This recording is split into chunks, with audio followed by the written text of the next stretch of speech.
Hello and welcome back to Drams for Dummies. I, of course, am the numero uno dummy, Brett, and today is a fantastic day. It is Blind Barrels Day. It just literally hit the door. The old UPS dropped it off right there. I brought it in. I opened it up. I poured the glasses. I set the camera up, and here we are together.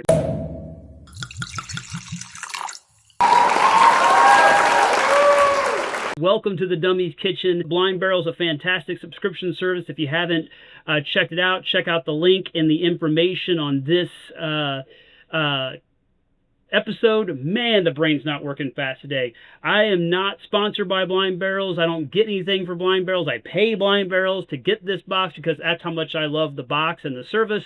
And it is a great service for turning you on to things you've never heard about before around the country. Some of the smaller distilleries, or even some of the larger distilleries that are out there, but they maybe are still, they're growing, or they're more regional, and in your region they don't have distribution.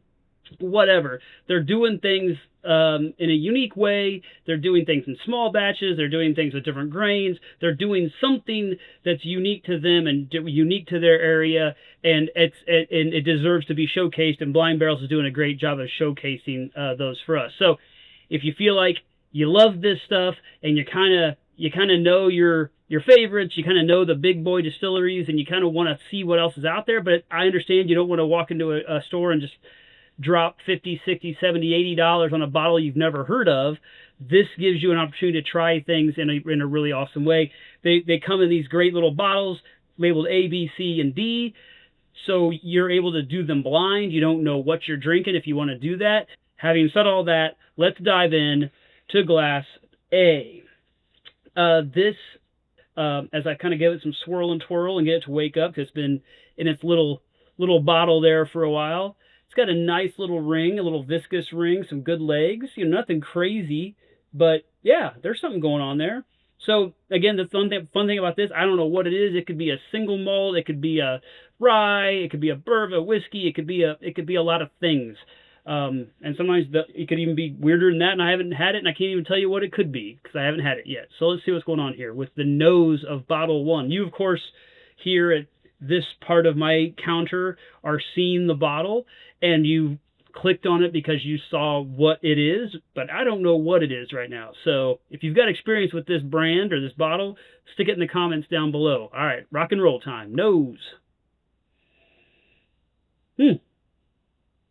Light. Kind of creamy, kind of sweet. A little bit of a I mean, it's nothing overpowering. It's nothing, it hasn't so far been complex. We'll take a little bit of a sip. That usually informs the nose a little more. Yeah. It could be a rye. It has a little bit of that kind of minty pepperny, but it's very subdued, and it's very light, and it's very mostly just sweet and easy on the nose. It's really nice. I like this.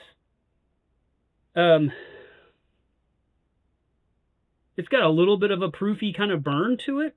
So it could, I mean, it could be youth, but with the color, I'm thinking it's probably proof. I mean, I'm going to say it's at least 100 proof, maybe in that 110 range.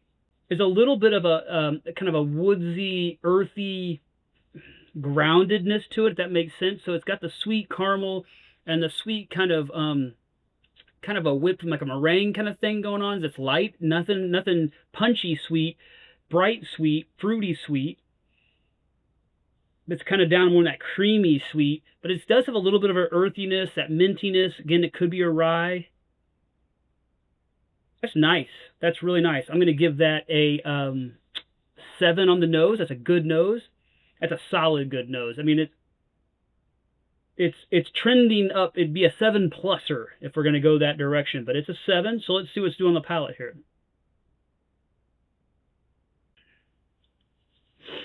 Okay, yeah, I feel like the first blush on the palate kind of backs up the nose a little bit. I mean, it kind of watered out a little bit, which now I'm going to second guess myself and go to a wheat, because sometimes I can get that kind of earthy funk on a wheat too, but the nose on, I like noses on wheaters a lot, and I love the sweetie and the kind of the easiness, but also that kind of, I don't know, there's something about wheater noses that I really like, but I don't usually love the palate, and that kind of hit the palate, felt a little watery, a little bit, it kind of just had a one note quality to it and kind of disappeared. The finish was a little different, so I'm going to figure that out in a second.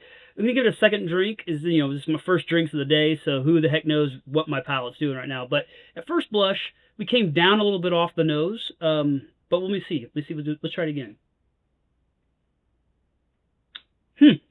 Yeah, if I wouldn't say it's 110 proof. It does have a little bit of something going on. I wouldn't go more than 100. The nose is the highlight of this pour. The palate is good and it's solid and it's sweet, it's light, and it's kind of simple. When it gets in the mouth, it does kind of start to fill it. You can kind of tell what's going to happen in there, but it doesn't really go anywhere.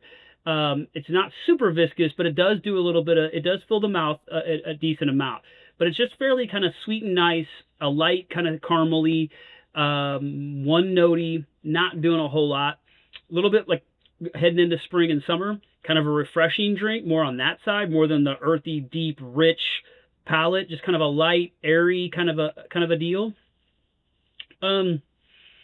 Yeah, not a whole lot going on. I mean, nothing too exciting. I'm gonna give it a 5 on the palate. Call it average. Like it's solid. It's average. It's not doing anything above and beyond. It's definitely not doing anything to offend me. It's fairly easy to drink. Let's get a finish score on this and get a final score on it. Whatever the heck I'm drinking. There's a little more experience in the finish than the rest of it. A little bit more of a ride, which is fun. It's a pretty long finish for it being a fairly simple drink. It does run for a while, and the first half of that run feels like this is kind of fun and this is a cool experience, and the second half of that run kind of turns into a little bit of that funk, that little wet raggy, that little bit of a kind of thing going on. It's not terrible. It doesn't make me go, oh God, it doesn't ruin anything. It just kind of gets to it's fine. Again, I think everything about that finish, everything about this drink, other than the nose maybe, makes me go, this is probably really solid in some cocktails. This is a really good cocktail maker because it's a good foundation for that. And then adding some other flavors and layers to that drink would really be nice. It would set up well with that.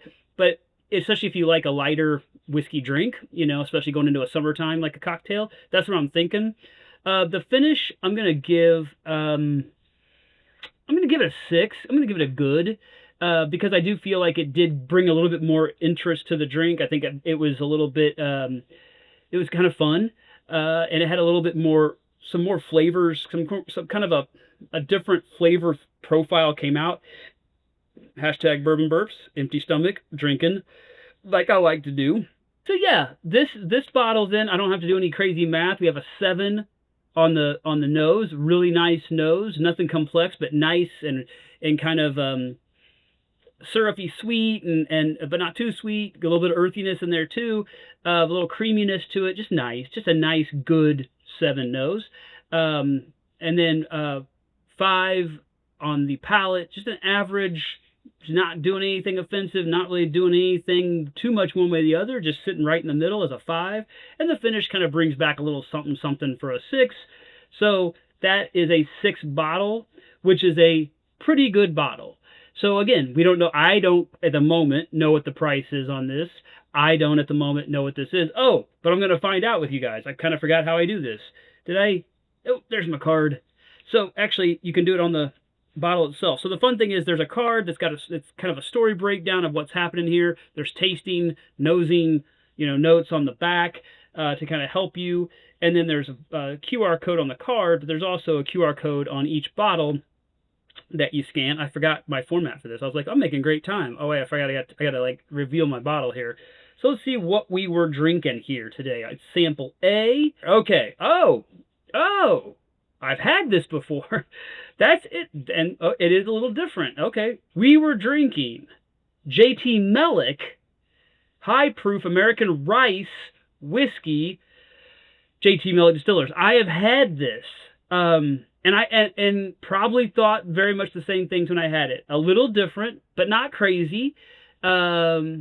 Kind of, yeah. Like it's like it kind of could be a rye, kind of could be a wheater. It's not either. It's rice. It's just a whole different thing, but it like did some qualities of both, which is fun. I love their story. I'm not gonna. So this is a $75 MSRP bottle. If you're a member of Blind Barrels, you get to go to their bottle shop and get this for $60. So there's a little plug for that. It's 118 proof. So I was kind of closer when I first started to, on my nose, I was closer, and then I pulled it backwards on the palate. The finish kind of came back on me proof-wise, but the palate definitely didn't feel like 118 proof. But we're talking about a rice. It's a 4+ year age statement, 100% Louisiana rice. The JT Meleck story is a cool one. It's a family. It was like a family farm, and then basically, in trying to figure out how to make it survive and do some different things with it, they've now created some different products. But for sure, this that we just had is one of their most exciting products. So I'm excited I got to try that again.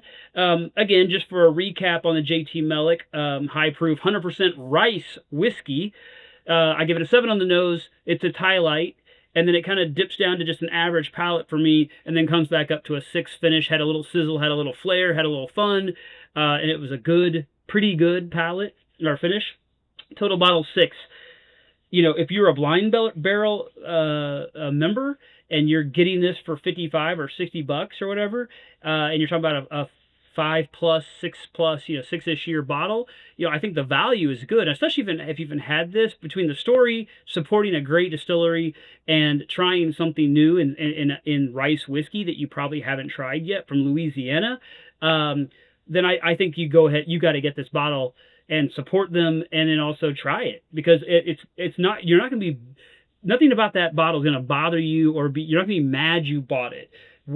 How much you love it and what you decide to do with it's going to be up to you. But for the price and for the story and for supporting the little guy doing a great thing, you can't go wrong with that JT Meleck. So I'm so glad I got to have that with you. Thank you guys for being here. Love what you're doing. As long as one of the things you're doing is supporting great companies like Blind Barrels, great companies like JT Meleck, and this little Dummies channel that's here to talk in the way that we all like to talk to our dummy friends about this great juice that we love. Stick around for the next one, or find the next one when I do Bottle B, whatever the heck that's going to be. Thanks, guys.